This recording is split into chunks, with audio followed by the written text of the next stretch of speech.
there, and welcome back to Weird Soda for Life. Sorry I missed y'all last week, but I was in Wisconsin visiting Mr. Weird's family.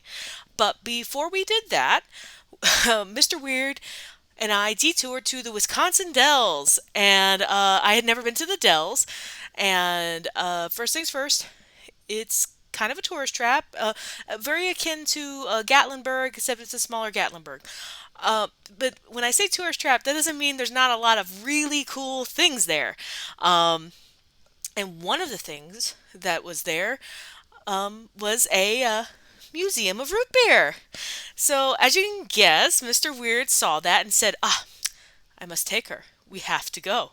And so we went and had a lovely time. We met a man named Reed Anderson, who was one of the founders of the museum, and he took us on an exceedingly lovely tour and was just a genuinely nice man. And hello. Um, and I learned a lot about root beer. And I would heavily encourage you to go. Now, but if you don't want to take my word for it, just like your grandma or anybody you know from the 50s, uh, I'm actually going to put up a slideshow and talk to you about some of the stuff I've seen. So if you're not interested in seeing the Museum of Root Beer through my photos, I would A, encourage you to go. I'm going to post a link in the description, and or B, if you were like, cool, I would love to go, but I don't want to go to the Wisconsin Dells, which how dare you? It was a hoot and a half. Um, they actually have a virtual tour on their website, but Bob and I got the super special tour, so we had a guide and everything, and it was great. So with that, I'm going to show y'all some of the photos and give you a little running commentary on what it is. Um, but I won't make you wait until the end of the video. Next week, we are trying something that I'm probably going to hate. So Sprite, as you know, had a collabo, and well, not a collabo. I thought that there was going to be a new Sprite chill flavor. There was not, but there is a new Sprite flavor, Sprite and tea. I don't know how I feel about that. I don't like tea. I'm feeling sort of negative about this in advance. But hopefully I'm wrong, and maybe the cool lemon lime version of the Sprite will mix really well with the tea. We will find out next week, but in the meantime, I encourage you to stick around and see some of the cool photos I took on my vacation. And again, would heavily encourage you to go to the Museum of Root Beer. It's a cool little gem on the main strip of the Wisconsin Dells, and like it it really was a fun and informative time. And go see it. And until next time, drink weird and marry somebody in another state, because then you can see all their weird things around in their state too, in addition to your own. See you next time. So here we are outside of the Museum of Root Beer. As I said before, it's kind of hidden away, a hidden gem on the main drag of the Wisconsin Dells. Um, and it was kind of a rainy day. But let's go inside and see what they have to offer, shall we? So first things first, oh my gosh, look at all these options. This was super cool to see because not to brag, but I had had quite a few of these, or quite a few of these brands. You may recognize some of the things, like our Green River friend over here. And over here too, we've tried Twigs on the channel, but what an assortment of root beers to try. And oh my gosh, is that a root beer bar? In fact, it is. We'll come back to that a little later. So with that, let's go take a look at the museum entrance. Admittedly, before we started the tour, Reed had come out and greeted my husband and I. And so we kind of went into the museum in the back way. So were presented with a lot of these bottles from different foreign countries, talking about root beer. As you may or may not know, root beer, while popular here, is essentially only popular here. A lot of countries think it tastes like medicine, which I don't blame them, but I love it anyway. And oh no, why? Okay, well, so Unfortunately, places like Australia and Thailand apparently decided that the way to abbreviate sarsaparilla was SARS. That's unfortunate. Moving on. Speaking of SARS, okay, that was a terrible segue. After that, we got to take a look at some of these historic bottles that had different kinds of extract, kind of different little um, historical context, right? You know me, I love a good history.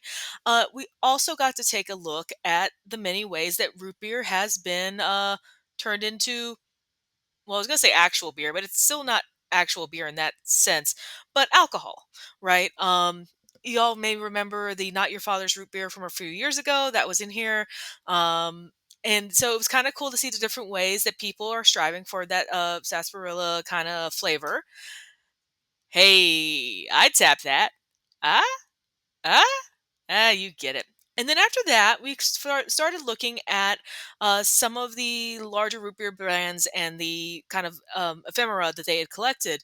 So obviously, you can see this is Dad's root beer, which I admittedly have only seen really like at Big Lots and stuff, but it's in those big bottles.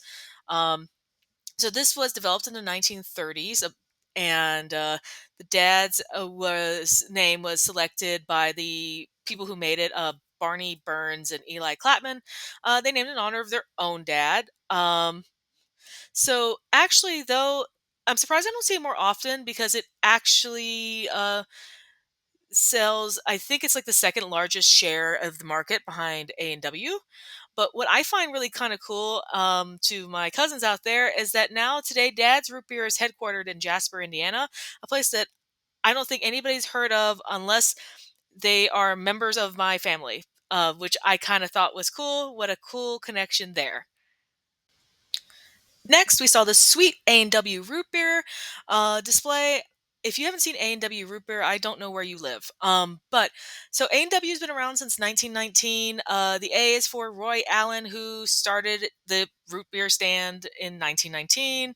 Uh, as you can guess, it's yet another invention brought to us by, you guessed it, Prohibition.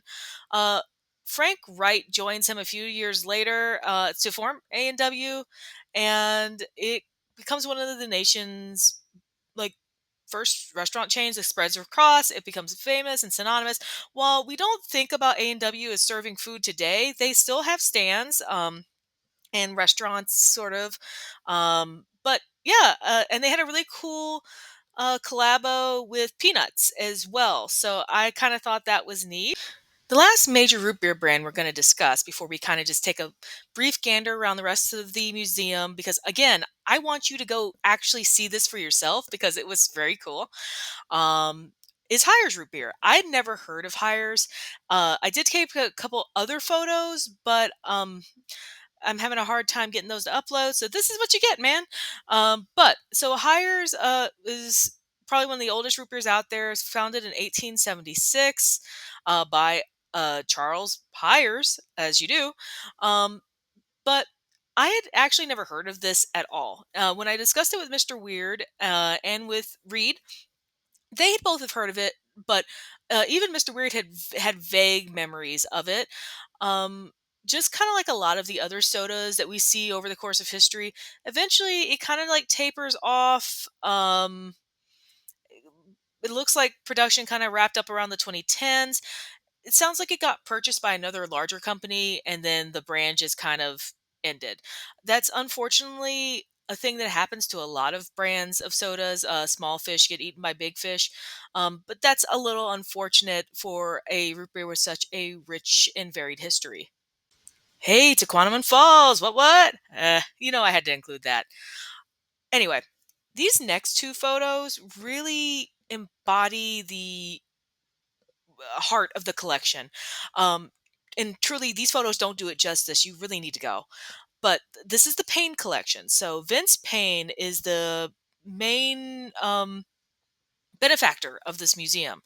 He's almost everything in there is parts of his collection, but these bottles and things are a lifetime's worth of collecting.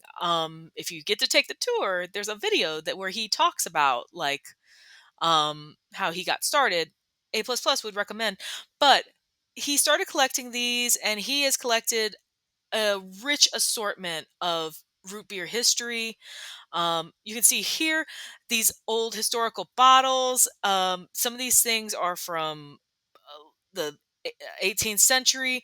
You can see the different styles of bottles. There are certain things that he has in this collection where he is like one of maybe three or four people who has a specimen like it in the world. So again, it's a real jewel, and I would highly recommend going to see it. Hey, do you know everybody on this wall? I'm going to tell you right now, Mr. Weird and I didn't, but we definitely got to guess quite a few. Next, finally, I kind of thought this was a really cool exhibit to have. This is a display of the most common ingredients that are in root beer. And so, if you've always wondered maybe what yucca root powder looks like, or what burdock root looks like, or any of things like that, like I thought this was a really cool way to make those ingredients more real. Finally, remember our root beer bar at the beginning of the tour? Well, after we saw everything, we came back on out and Reed poured us what was on draft for today. From right to left was Gray's root beer, then Sprecker's, then is it Potosi? Is it Potosi? I don't know. It felt like a tomato tomorrow. I'm sure somebody will correct me in the comments. And Bloomers. Now, uh, out of the four, like I had Sprecker's before, and it was just as good as it always is. A little sweet, right? But what was really cool about having all four of those in a row is that I got to really taste the different notes. For example, Bloomers at the end was my favorite, but it had a very sort of wintergreen hint.